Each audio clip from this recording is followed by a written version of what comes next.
샬롬, 예수 사랑해요 찬양하면서 창세기 강의 49번째 시작합니다.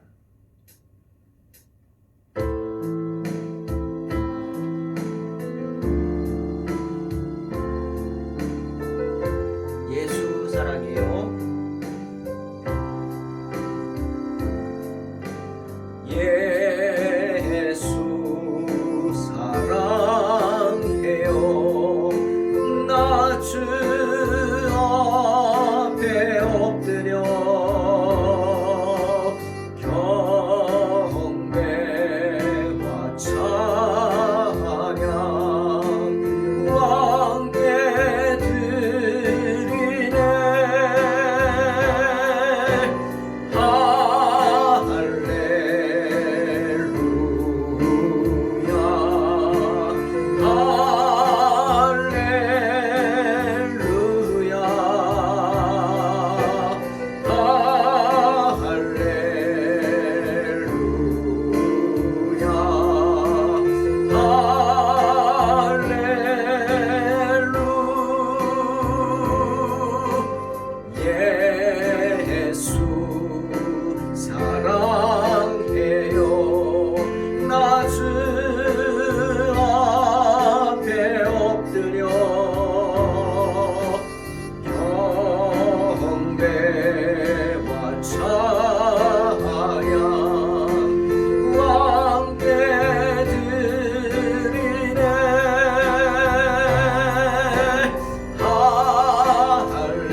창세기 8장 6절에서 12절 말씀입니다.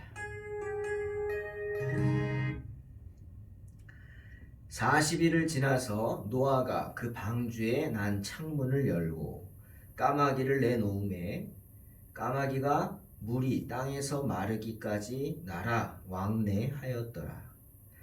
그가 또 비둘기를 내놓아 지면에서 물이 줄었는지를 알고자 하매 온 지면에 물이 있으므로 비둘기가 발 붙일 곳을 찾지 못하고 방주로 돌아와 그에게로 오는지라. 그가 손을 내밀어 방주 안 자기에게로 받아들이고 또 7일을 기다려 다시 비둘기를 방주에서 내놓음에 저녁 때 비둘기가 그에게로 돌아왔는데 그 입에 감람나무 새 잎사귀가 있는지라. 이에 노아가 땅에 물이 줄어든 줄을 알았으며 또 7일을 기다려 비둘기를 내놓음에 다시는 그에게로 돌아오지 아니하였더라. 아멘. 노아는 오랜 시간을 방주 안에 갇혀 있어야 했죠. 특히 노아가 가장 힘들었던 것이 뭐죠? 방주에 있는 동안 하나님께서 말씀하지 않으셨다는 겁니다. 어떠한 계시도 주지 않으셨고 어떠한 징조도 주지 않으셨습니다. 하나님께서 세상을 물로써 멸망시키셨는데 방주로 부르신 것 외에는 세상의 모든 생명체들을 다 멸하셨는데 그럼 나도 버린 건가? 노아는 의심하기 시작했고 아마도 두려웠을 것입니다. 이제 40일 동안 내리던 비는 그쳤어요. 하지만 여전히 온 세상은 물로 가득합니다. 노아가 할 수 있는 일이 뭐죠? 분명히 하나님이 우리를 구원하기 위해 방주를 만들라 하셨고 방주에 태우셨으니 그날이 언제일지 기다리는 거죠. 틈만 나면 방주 위로 올라갔겠죠? 나갔겠죠? 그리고 하늘을 바라봤을 것입니다. 하지만 미래를 알 수 없기에 두려웠을 거예요. 기다리던 노아가 할 수 있는 방법은 뭡니까? 새들을 날려보내는 거였어요. 그것도 하나의 지혜겠죠. 여러분, 하나님이 왜 노아에게 말씀하지 않으셨을까요?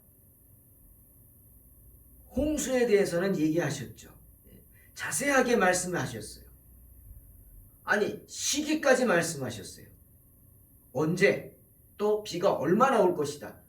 그것까지도 자세히 말씀하셨고 2번의 기한을 주셔서 경고까지 하셨어요. 이제 일주일 남았다. 일주일 동안 구원받을 백성을, 그들에게 회개의 복음을 전하라고. 그런데 왜 홍수가 난 후에는 홍수가 언제 끝날지, 그리고 어떤 방식으로 물러갈지, 너희가 어디에 갈지 말씀하지 아니하셨을까? 궁금하죠. 여기에 대해서 주석학자들은 크게 2가지 이유로 이야기합니다. 맞습니다. 그런 것 같아요.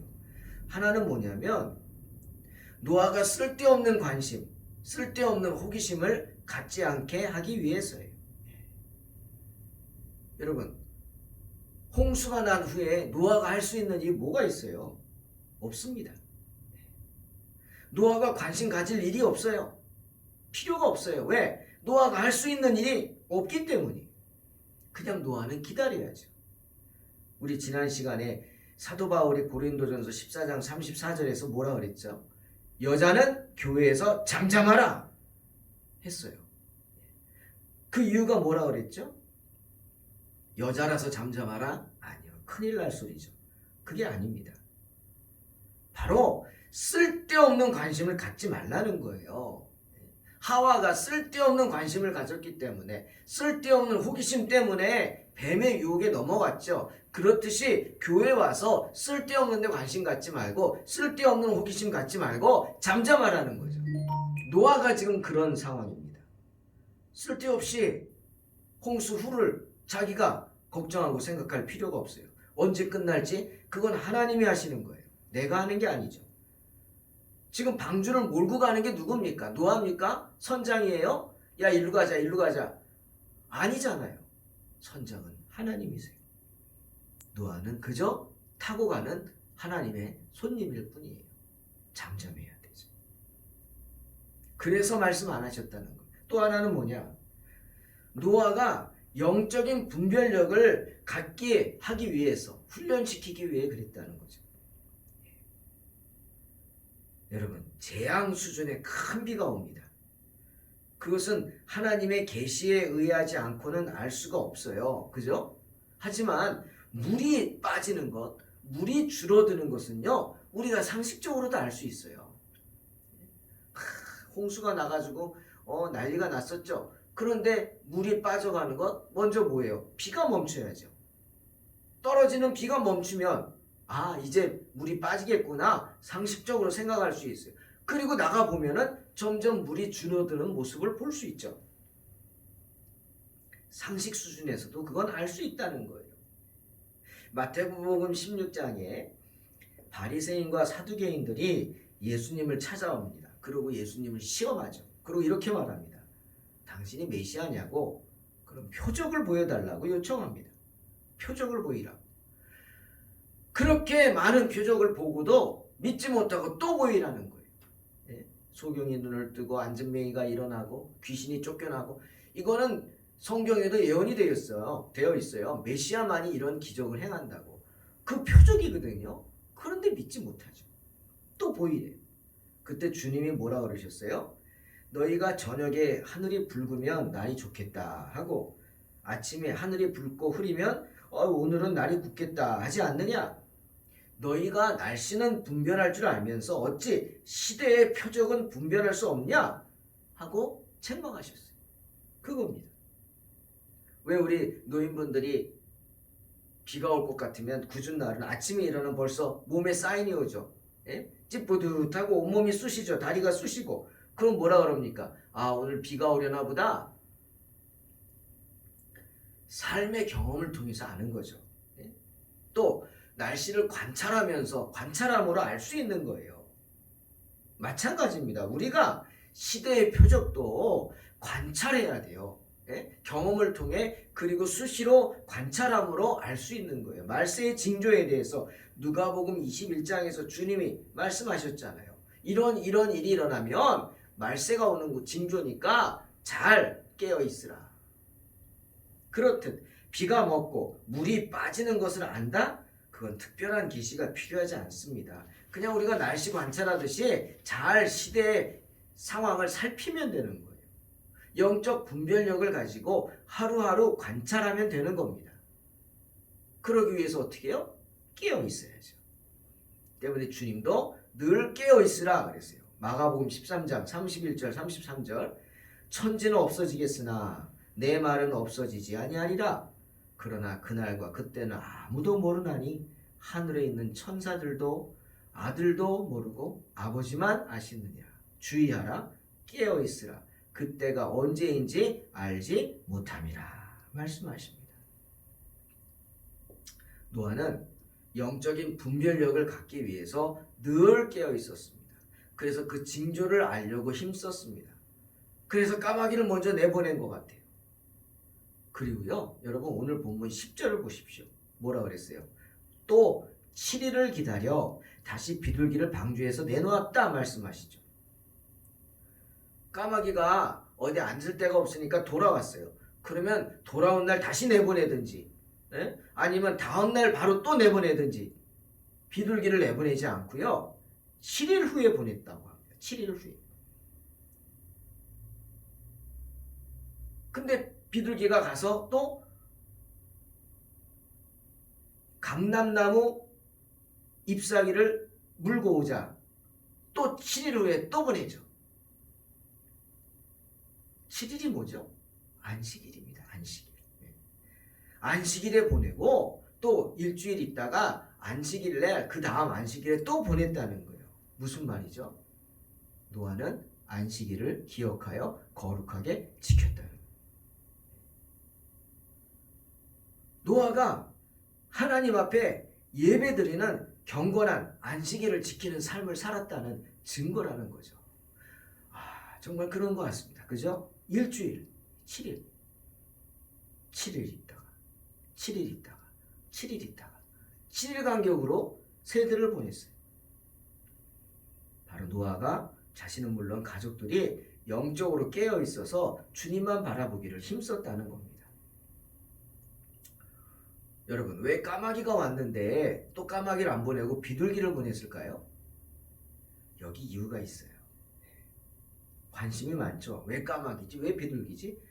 주석학자들도 관심이 많더라고요. 다른 새도 많은데. 여러분, 자, 까마귀하고 비둘기를 비교해 보십시오.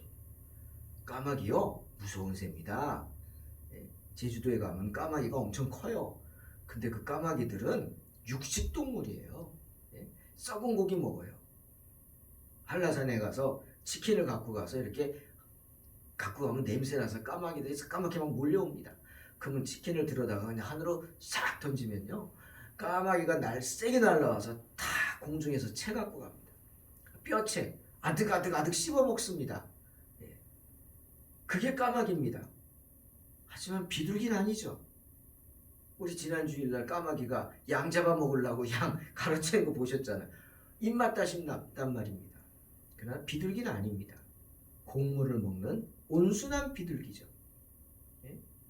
그러니 까마귀는 세상 욕망에 빠져있는 사람들에 비유할 수 있죠. 자, 노아가 까마귀를 보냈어요. 그 민호는 까마귀가 갔다가 돌아와야 되는데, 7절 보세요. 까마귀를 내놓음에 까마귀가 물이 땅에서 마르기까지 날아 왕래하였더라 그랬어요.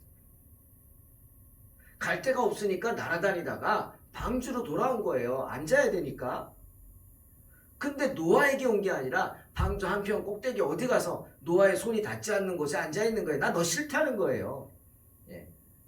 난 내 마음대로 살겠다는 거죠.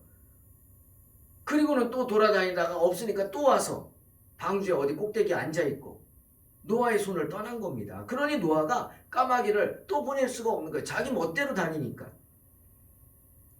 마음대로 세상을 다니는 거예요. 하지만 비둘기는 다르죠. 까마귀야 신났겠죠. 온 세상이 썩은 시체로 나뒹굴었을 테니까 천국이겠죠, 자기에게는. 그러니 노아가 필요 없다는 겁니다. 하지만 비둘기는 달랐어요. 9절 보세요. 온 지면에 물이 있으므로 비둘기가 발 붙일 곳을 찾지 못하고 방주로 돌아와 그에게로 왔다 합니다. 그에게로, 누구에게? 노아에게 온 겁니다. 노아가 손을 들자 그 손에 와서 앉았겠죠. 그게 비둘기입니다. 노아의 품으로 돌아왔어요. 그리고 보세요. 다음 일주일에 또 보냈어요. 그럼 육지가 드러났다는 거예요. 입에다 뭘 물고 왔어요? 감람나무 새 잎사귀를 물고 돌아왔어요. 예? 아니 육지가 있으면 까마귀 같으면 어떻게 안 오겠죠 다시는. 근데 비둘기는 갔다가 감람나무 새 잎사귀를 물고 돌아왔어요. 노아에게. 그리고 노아에게 뭘 줬어요? 큰 기쁨을 줬어요. 소망을 줬어요. 물이 빠지는구나. 육지가 있구나. 여러분 감람나무 새 잎사귀라고 그랬어요. 예? 물에 빠져서 40일 막 150일 동안 물이 창궐했으면 썩죠. 그 썩은 잎사귀가 아니에요. 이미 물이 빠져가지고 다시 그 나무에가 살아나서 새 잎사귀가 나온 새 잎사귀라고요. 그러니 물이 빠진 확실한 징조가 이보다 더 확실한 게 어디 있겠어요. 그래서 오늘날 많은 사람들이 평화의 상징으로 뭘 합니까? 이 감람나무 잎사귀를 사용하는 거예요. 그걸 흔드는 거예요. 왜? 노아에게 평화의 소식, 기쁨의 소식, 회복의 소식,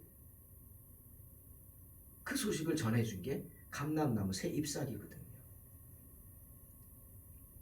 사랑하는 성도 여러분, 우리 영혼의 안식과 기쁨을 가져다 준 것은 까마귀가 아니었습니다.